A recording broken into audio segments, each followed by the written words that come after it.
All right, we're live and in person. Wendy, thank you for being on camera today. Thank Sherry, you. I hope you're doing well. Happy belated birthday. I hope you had a great birthday. Alicia, you must be in your Thank car you. traveling. What was that, Sherry? Thank you so much. Appreciate Did it. you have your little procedure yet? Tomorrow. Mara, well, we wish you all the best. Thank you. Take And care, Sherry. Thank you. all right, before we get going, does anybody have any questions today? Mm-mm. I don't have Um, it because I've been a few weeks. I didn't. I haven't been here, so. Mhm. where have you been, Wendy? No, I say I missed a lot of weeks, so I don't have question for now. Mhm. Oh, okay, got it. All right.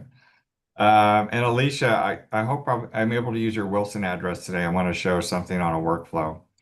So Yeah, totally. I've already pulled some information on it. So let's get going today. What I want to talk mostly about today are workflows.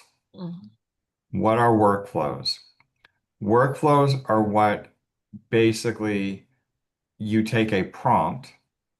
So the prompt is what we tell the AI that we want done, who we are, what we want to be like, etc. And one of the things with AI is creating these things called workflows. Now, workflow is something that could be a repetitive task. So think about something that's repetitive that you do day in, day out, that you want to create a workflow for so that you can just automate it by telling it to do something. So for an example we're going to use today, I've created 15 or 16 different workflows in the BrokerBot platform.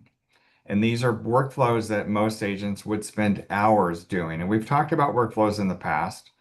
But today I want to show you what the 16 are so you can have an understanding. And then I want to show you exactly within each of the workflow, what does it mean? So what I have created in BrokerBot are, let's see, um, 16 different workflows, and it breaks it up into um, CMA and listing, transaction and deal, net sheets, and client consultations, social media, and business planning. These are the things that suck a lot of agents' times. So today, what I'm going to demonstrate is the new workflow that I created this week was,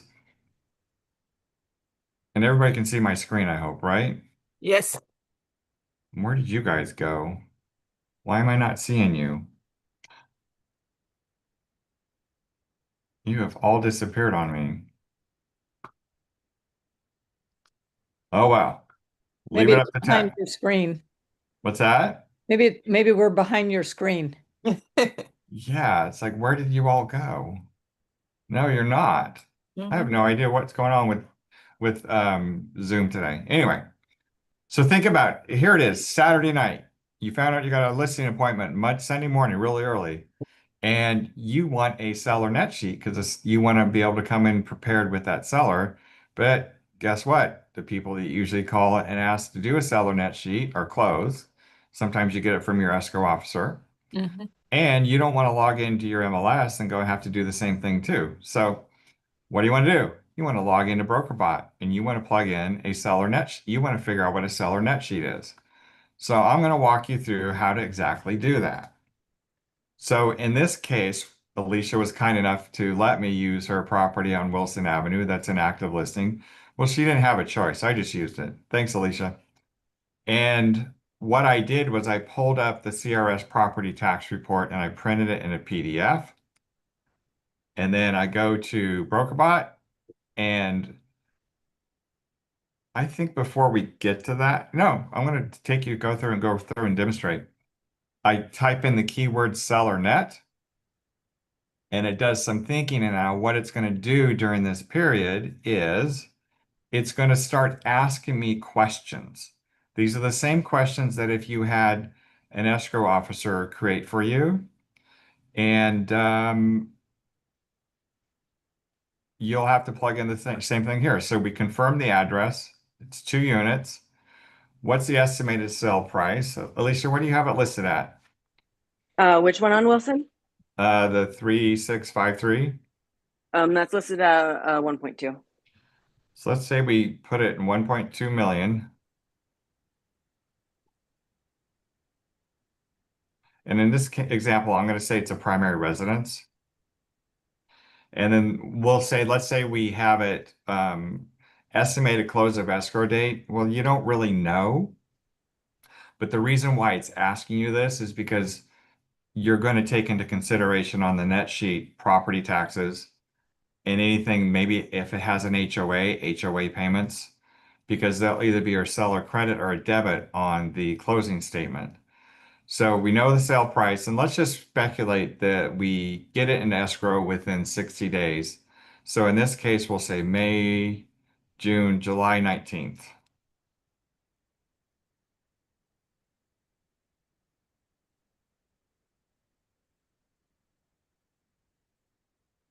So I gave it the questions it was looking for initially, and then it's going to go into section 2.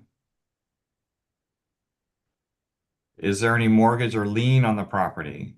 Now, because I uploaded the CRS tax report on it, it shows there's a mortgage recorded of 250 with a payoff of 250. So in this example, I'm going to use that as the example 250.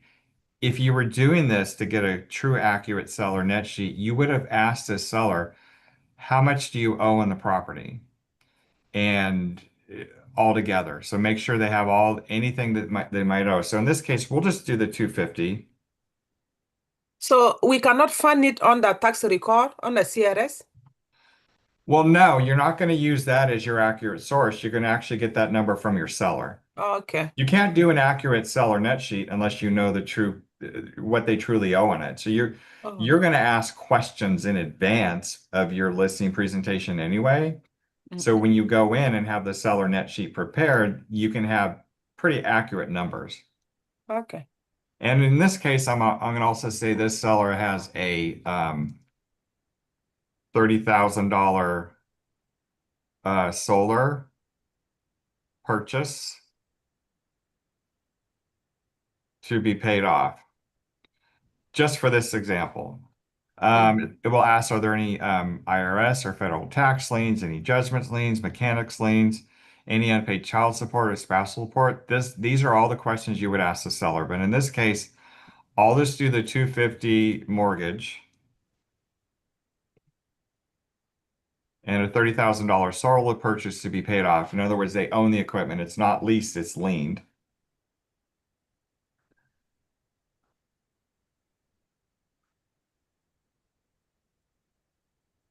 And since I already did section 3 for solar, yes, 30K.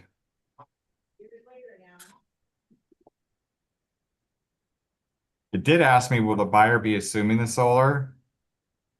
Yeah, paid off at escrow. They're going to pay it off in escrow. There's no HOA. But if there was an HOA, you would enter the HOA payments or the full amount that they might owe at this point. Let's say they owed a bunch of HOA payments. So again, you need to know the scenario of the property you're going to do the seller net sheet for. And these are the questions you should be asking the seller in advance. So in this case, 3% listing agent fee and 3% BRBC fee.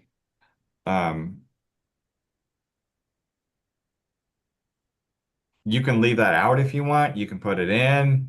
It depends upon the conversation you have with that particular seller. Do I want to include the buyer broker compensation fee? But in this case, I'll just go ahead and put the full 3% for the listing agent fee and the buyer's fee. And then I think it's got one more section 6 that it will go through. Home warranty. Yes, in this case, we want the seller to get a home warranty, so we're going to put it at $700 paid by the seller.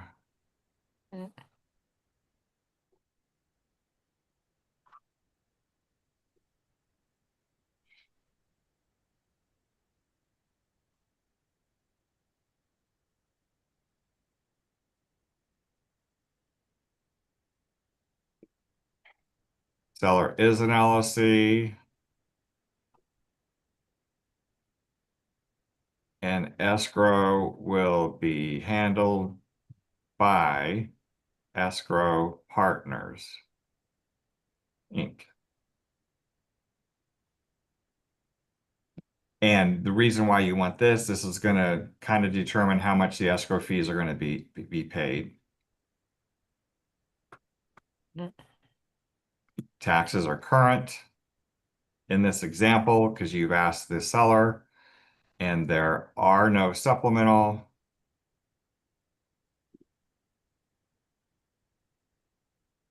outstanding and no Melrose. If there was Melrose, you would know because it would show up on the tax report. Again, sometimes though, we do have escrows that end up showing a secondary tax and it doesn't show up on the tax report. Again, ask those sellers all the questions about what they pay. And then no seller credits.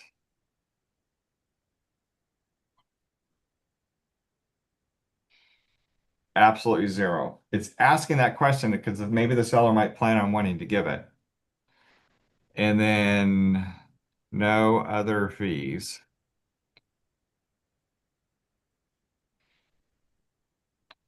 Again, under additional items, are there any unpermitted work on the property? Any outstanding city or county code violations? Outstanding litigation? Is there a reverse mortgage? Is there a short sale? And will the seller be doing a 1031 exchange with the proceeds? Because every scenario is different, so these questions will cover every area. And then lickety split, wham bam, here you go. Here is your seller net sheet that you're all prepared for to go sit down with the seller when you get the listing signed so that they have an idea of what you've had the conversation with them about and what they expect to put in their pocket. How are them apples for you guys? Yeah. I'm going to stop my share right now and see if I can get you guys back up on the screen. Hold on one second. I'll be right back.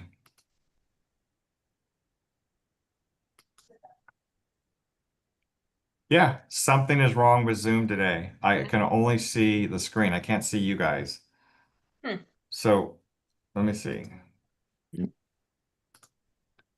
Robert, I'm curious, did escrow partner, have they seen this and it's accurate for the different fees? Yeah, I plugged in the fees that they gave me. Okay, cool.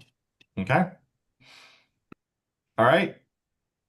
So that's how you do a seller net sheet. Okay. Yeah, I'm glad we did it today though, because I have a seller call me just yesterday asking me for a seller net sheet. So yeah, and he was like that, oh, do you need a mortgage and whatever? And I said, no, yeah, maybe I can find it through the CRS. So I have to text him back. She has to send me the information. So here's so you guys can see in order.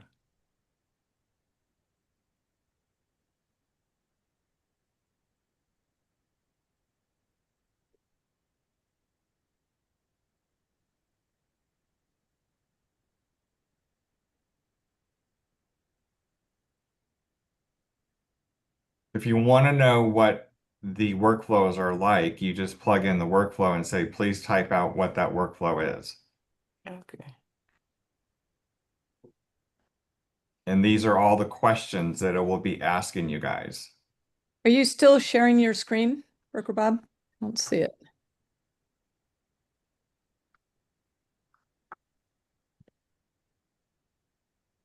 Yeah, I Yeah, am. yes, he is, Lynn. You know what, Lynn? You probably go to the top of your Zoom screen where it says meeting on the very top and then my screen. You probably have the wrong one selected. So I had this where I can see everyone, and I did have your screen that was showing fine before. That's weird. So here are all the steps for each section. It goes through what the property information is on the seller net, goes through mortgages and liens, goes through if there's a solar, goes through if there's HOA, any commissions and compensation, home warranty, title and escrow, taxes and assessments, repairs and credits, and any additional items. So these are all the questions you're going to ask the seller to provide you the information so you can do a pretty accurate net sheet. Okay. And then when you get into, make sure on the net sheet, at the very bottom of it's going to say a disclaimer. This is an estimate only. Actual figures will be confirmed by escrow. Mortgage payoffs, taxes, and fees are subject to change. Consult your escrow officer and tax advisor for final numbers. So make sure you give that disclaimer to them. Mm. The other thing you're going to do, I want to show you guys, is the buyer net. Take me through what a buyer net sheet questions are. And I'm also going to drop in the chat box for you guys to take are all of the existing workflows that I've created.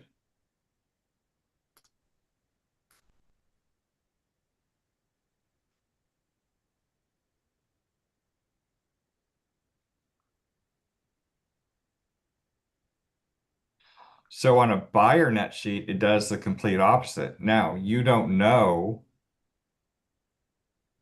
a lot of the answer to this question, but you do kind of have an idea about you can build based upon what property they're looking at. So once you get working with a buyer, you know what their pre-approval is, you know what they're shopping in, you know what their down payment's going to be, you know if they're shopping for a condo or a home.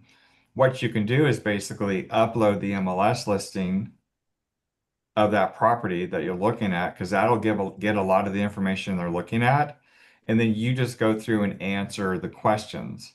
They're going to put 20% down or X amount of dollars. You'll know the HOAs, etc. And it's basically the opposite of a seller net sheet. The other thing I want to show you guys over here on the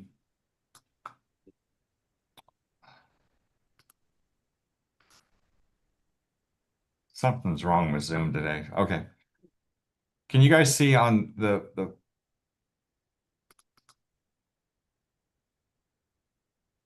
on the left-hand side where it says the new chat and then reset and pin? Can you guys see that? Yes. Okay. Yes. So here's what I've discovered. So when you go and look at all of your chats, you can search for your history about what you've done, but also once you start doing workflows, let's say you're doing a workflow for a particular buyer and you want to create a buyer net sheet. Let's just say, for an example, this one is the workflow that I want. Okay. Let's just pretend this is a workflow for a particular buyer.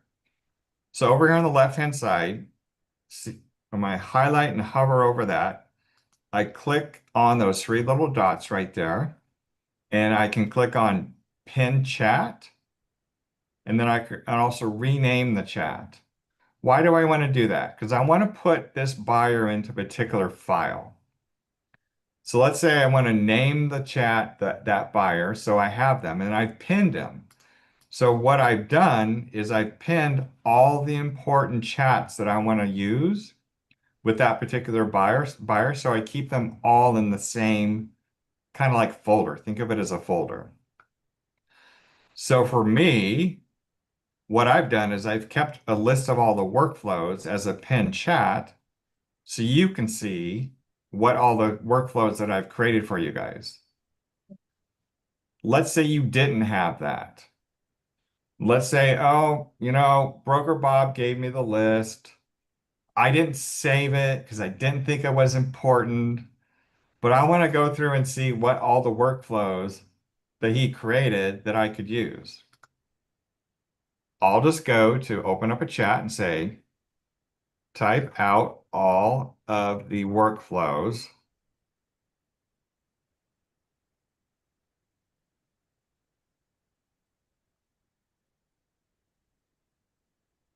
Again, a workflow is a task that I've already loaded all the prompts in. All you've got to do is plug in the keyword.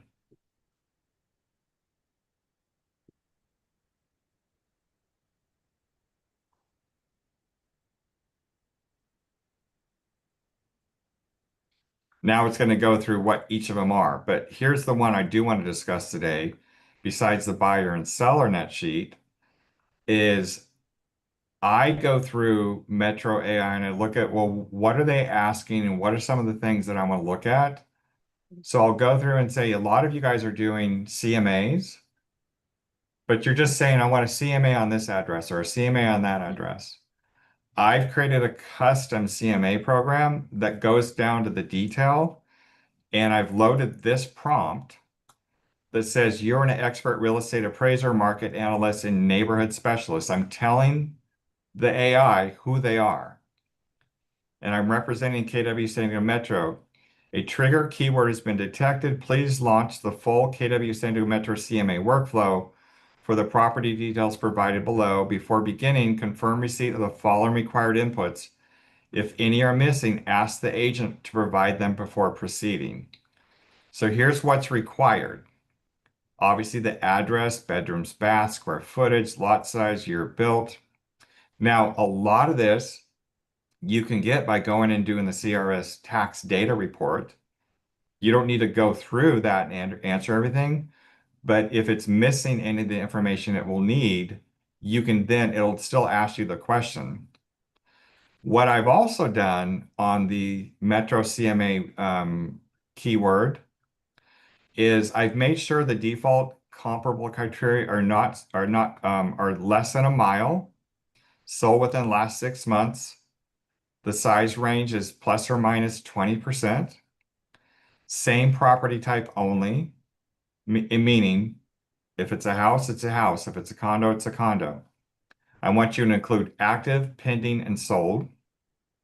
And then once all the inputs are confirmed, execute the following 5-segment CMA report, deliver a segment at a time, and wait for the buyer's agent to type continue before proceeding to the next segment. So segment 1 goes over the subject property. Segment 2 covers all the comparables. Segment 3, the active pendings. Segment 4, I've added zip code market insights. In other words, it's going to pull information from sites like Zillow, Trulia, or Redfin, because they have really good analytics on their sites. If you've ever been on Redfin, they have really good narratives about what every market is doing. So it pulls a lot of that information from there as well too. And then it also comes up with a pricing strategy and recommendation. And then it does have so it'll give you, if you, in this CMA, it'll actually give you a seller net sheet by going through the seller net sheet questions. So you're going in fully prepared to your listing presentation, locked and loaded more than any other agent is. If you use this as a tool for your listing presentations. And again, other agents would have to spend hours upon hours putting this together. You're doing it in probably less than, if you have all the tools you need and all that property information, probably less than 30 minutes to put it together. And you're going into that listing presentation prepared and ready to get that listing. Any questions on that? Any ahas? Anybody want to say, my gosh, this is going to save me so much time because now I can spend all my time going to looking for listings? Yes. Can I ask you a question? So if we wanted to do a CMA, do we need to write the Metro CMA, or what do we need to write in order for it to do this? Or is that the little blurb that Right there. you are a, You're going to type in Metro AI CMA. So let me Okay. go through and show you. Let me give you an example.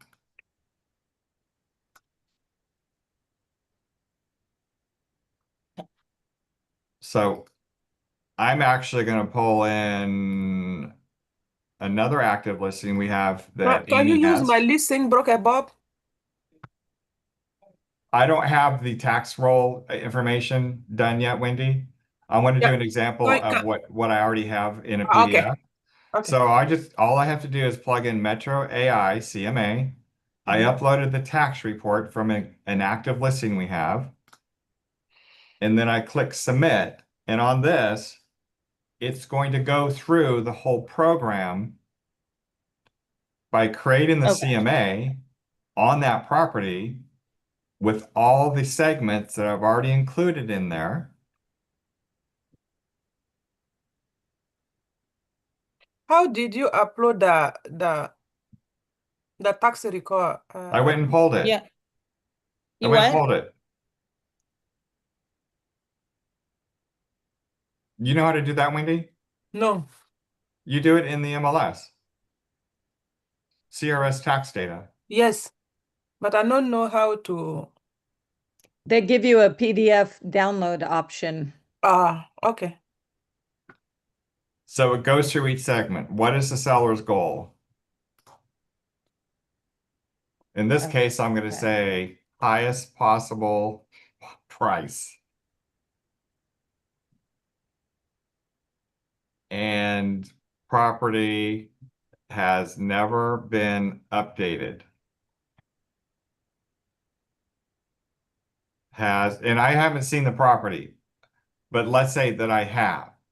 This is what I know. So on this particular property, I haven't seen it, but I'm just going to answer some questions that I think has deferred maintenance, needs a new roof,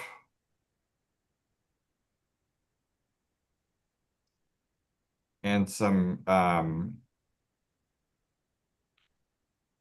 yard work. Again, I haven't seen the property, but this is what I've discovered through talking with the seller.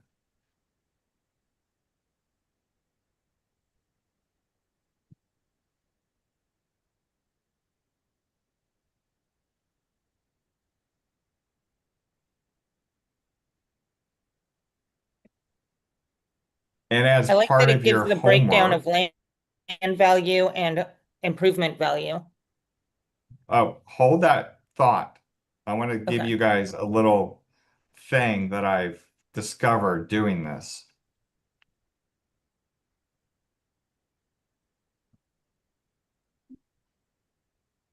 Well, while it's doing it, well, I'll tell you. What I discovered is you breaking that down with the land value, you can now find properties that are sitting on the MLS that could be a good pitch to an investor by breaking that down to them. And so you're finding deals for investors. All right, let me review in segment one what it went through. It uploaded the full property value because I uploaded the tax report. Features that support or increase the value, talks about Allied Gardens as an area. It's the 3 bedroom as a configuration, high demand, 2-car garage, 5,500 square foot lot. What if it's in a flood zone? No foreclosure history, established neighborhood with strong community identity, proximity to Mission Valley, SDU, parks and retail. This is important information too, because when you're talking to the seller and saying, well, how am I going to market this? Because some of the stuff, Mr. Seller, buyers today want to know how far we are from the beach, from downtown, because a lot of people are taking into consideration travel time to work or travel time to go out. This is important information you'll bring up in the listing presentation. And here's the detractors. Original never updated, deferred maintenance, needs replaced roof, yard needs work, only 1.5 baths on a 3-bedroom home, 1,000 square feet, small half bath. Those are the negatives of the property that you can bring up. Here's what buyers are going to look at that could be a negative on the property when we talk about value. And the impact of property quirks on pricing strategy goes through stuff like that. This is all information that you can have discussion with your sellers about during the listing presentation. And then initial pricing outlook, pre-comps, seller goal alignment. They want to get the highest possible price. Now it goes into segment 2 where it says type continue.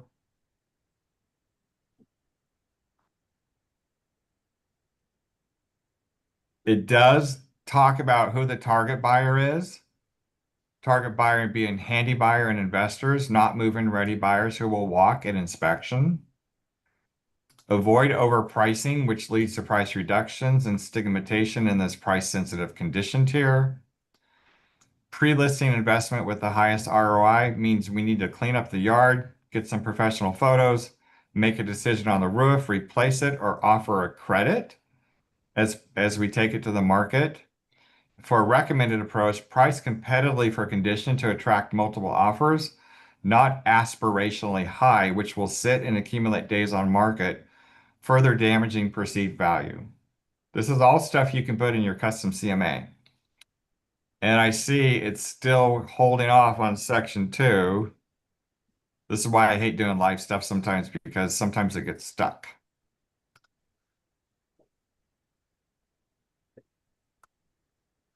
And when it does, I just refresh the screen and type in think continue again. And the reason why it gets stuck, because there's a lot of activity going on the web that we use these things called tokens. And the tokens are what is the cost for the exchange of information. But all these packets are going back and forth, and sometimes it just gets stuck. You'll see a lot of generative AIs will do that. So just remember, it's talking to multiple AI platforms, like 199 of them. Robert, is it possible to have it have it be able to give us estimates on what work would cost in San Diego to replace the roof, to Yep. replace different things? Yep. I use AI all the time for stuff like that. Matter of fact, um, there was a situation where we had an escrow where the buyer needed to have the electrical panel replaced.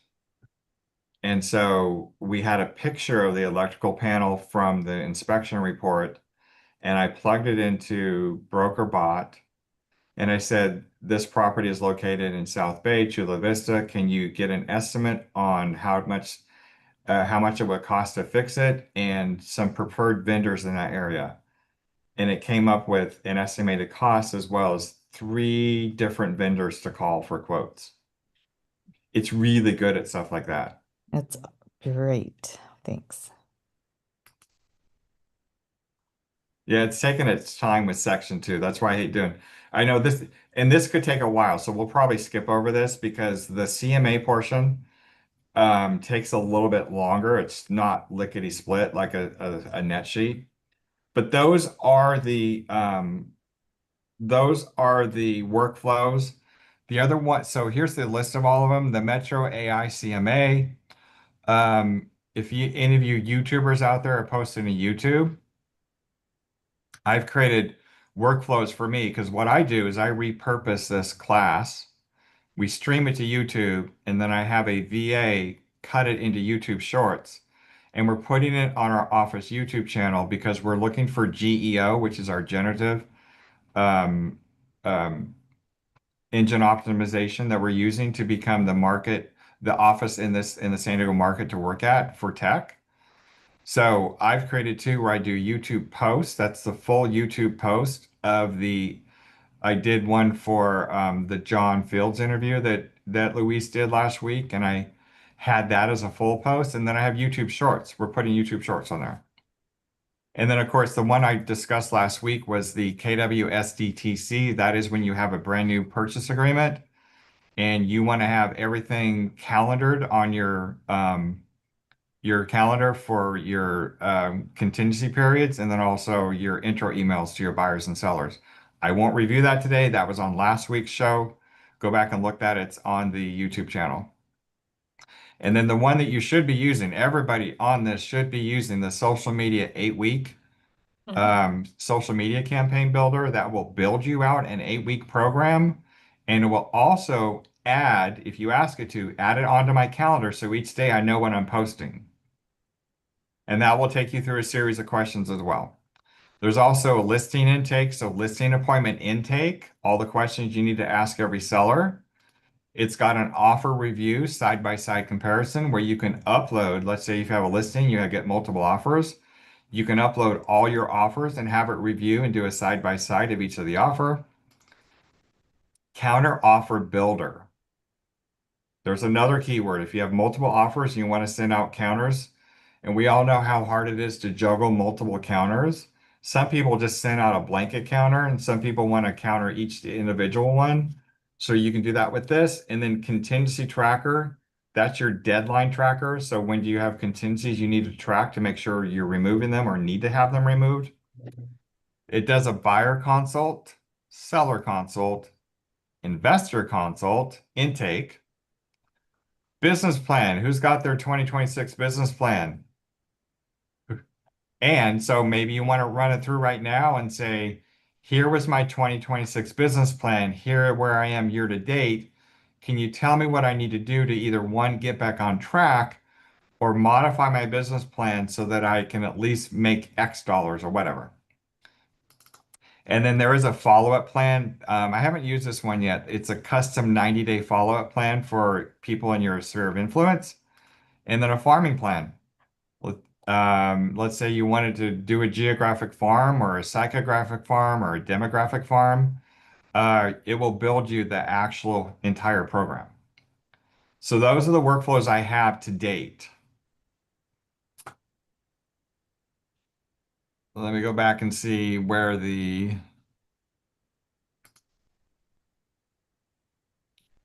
so finish segment 2. And the 2 is bringing in all the comps. So let's just look at this a little bit. It brought in the sold comparables. It brought in the let's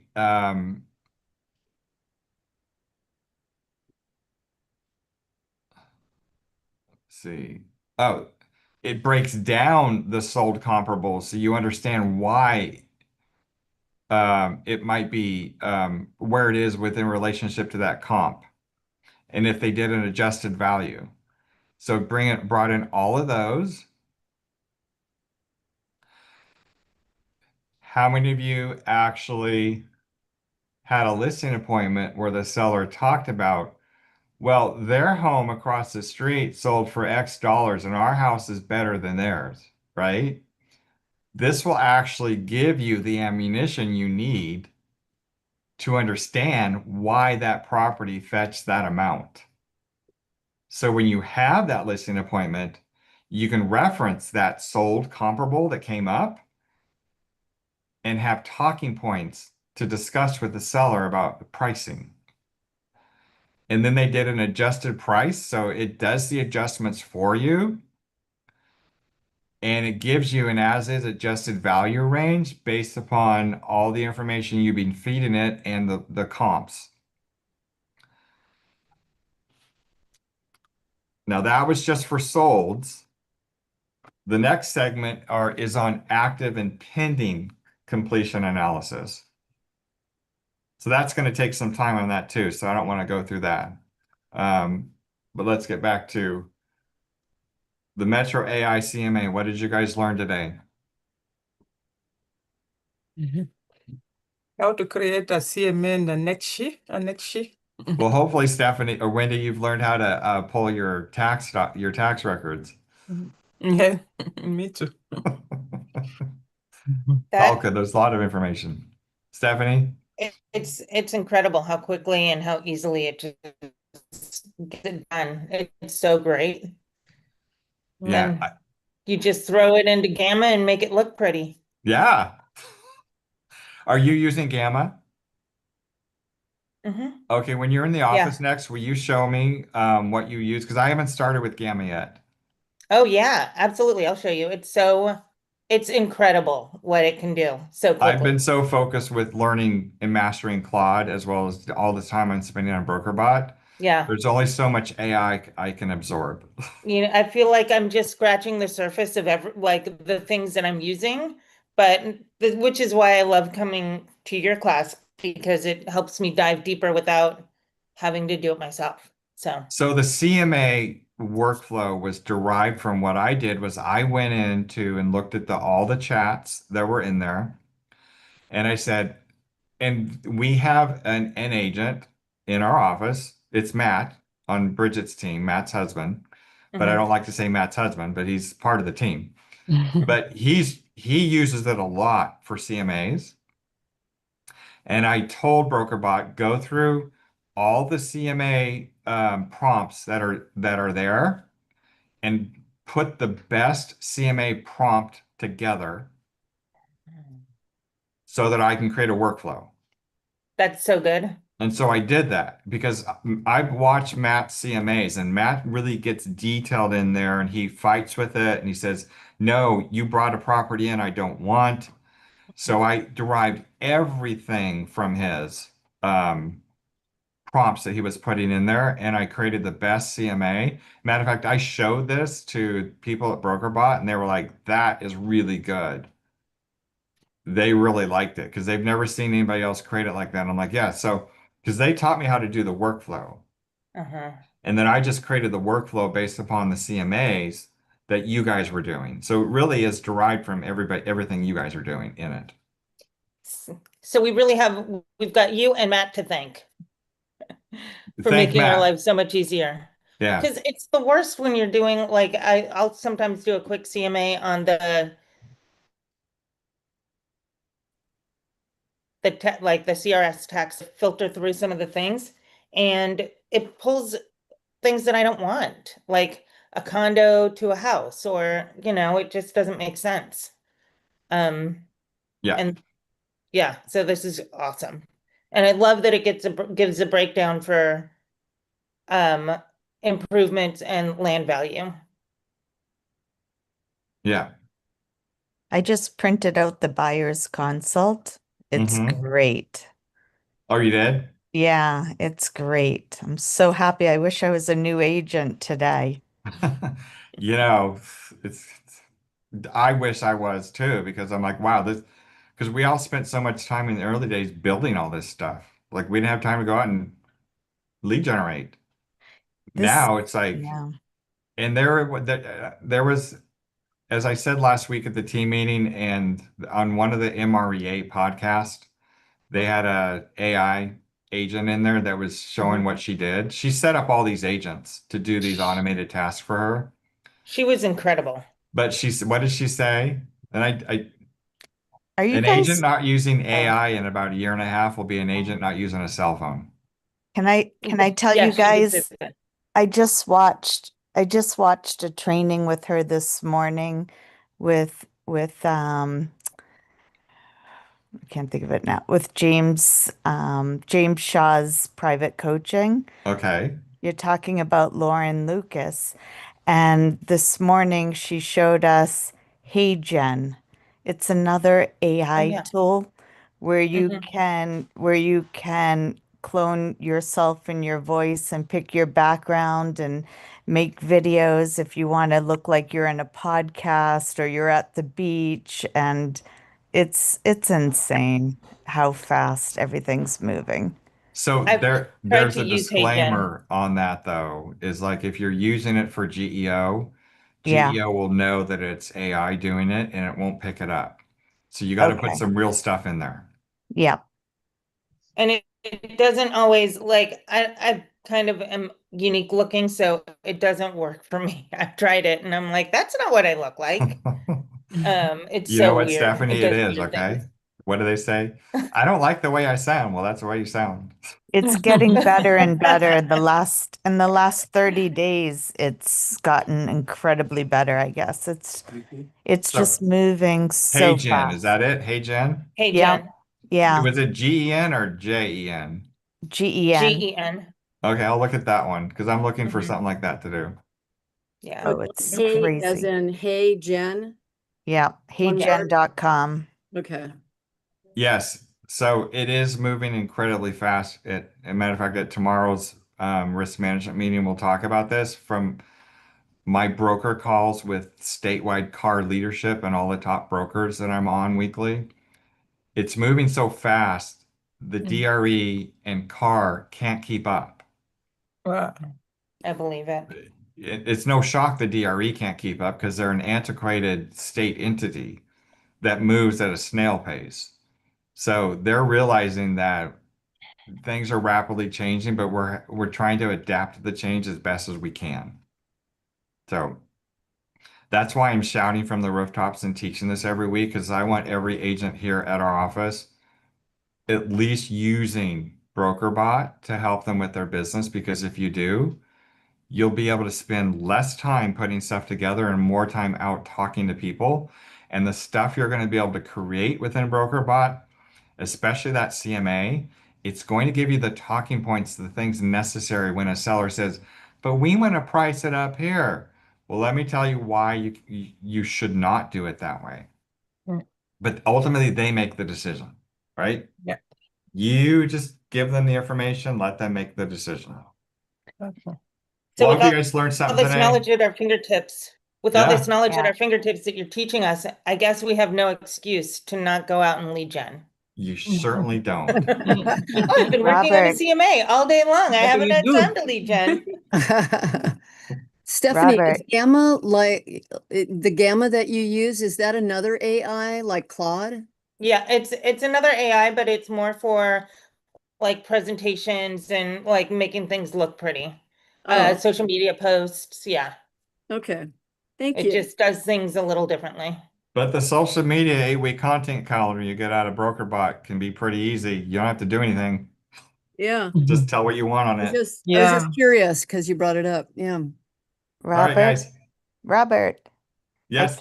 I keep forgetting to tell you, but you know my work tribe with Yes. Amy and Melinda and Oh, I'm in touch and with your work tribe a lot. I know. I keep forgetting to tell you, but quite often Melinda reminds us that you're the top broker she's ever worked with or experienced, and how lucky we are. Oh, well, that's a compliment. I appreciate that. Yeah, she reminds us all the time. That's nice. Even though I can be a bitch sometimes, but I'm a good bitch.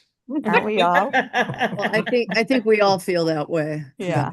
So Yeah. Thank you so much. This is Yeah. amazing. Yeah, Yeah. All thank right. Well, you. if you learn Thank something, you. good luck tomorrow, Sherry. We'll be Thank praying for you. you. Yes. Thank you so Yeah. much. All right. Okay, thanks, much love guys. to you, Sherry. Thank Bye. you.